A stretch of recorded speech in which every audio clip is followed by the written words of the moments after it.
The European Union remains fully committed to reaching a trade agreement with the United States, the bloc's Trade Commissioner Maros Sefcovic said Monday, following calls with top U.S. officials.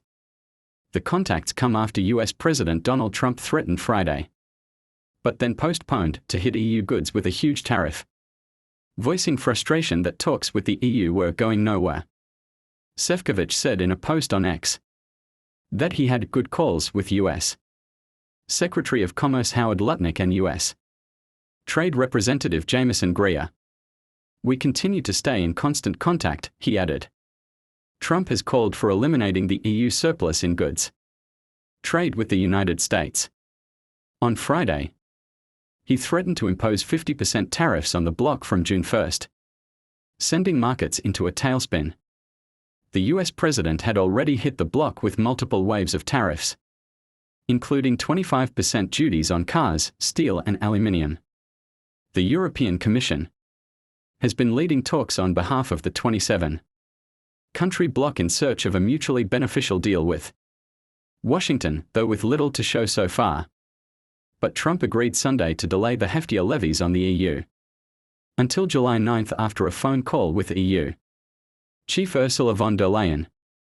While the dollar remained under pressure Monday, European markets rallied over news of the delayed tariffs. The stock market seems to dance to Trump's tune, first a threat, then a pullback, quickly followed by a rebound as speculative investors anticipate a concession from the US president, said Jochen Stanzel, chief market analyst at CMC Markets trading platform. European Central Bank President Christine Lagarde on Monday criticized Trump's terrible language about the European Union in response to his comments that the bloc was formed to screw the United States. It's against history, and it's certainly not the purpose of this region, she said, urging negotiations on a deal.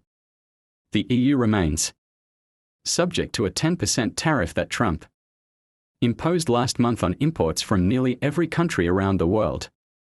Brussels is consulting with member states on plans to impose tariffs on US goods worth nearly €100 billion, $113 billion, if negotiations fail to produce a deal. The US trade deficit in goods with the European Union was $236 billion in 2024. But when taking account of services, where US firms are dominant, the European Commission calculates that the overall US trade deficit stood at $57 billion. Sefcovic has said that the European Union could cover that figure by buying US liquefied natural gas and some farm products. The developments in US-EU trade relations, especially those involving tariffs and negotiations, don't have a direct or immediate connection to the Iraqi Dinar (IQD). However, there are a few indirect ways in which such global trade tensions might affect the IQD or Iraq's economic position more broadly. Here's how. 1. Global trade tensions and market sentiment.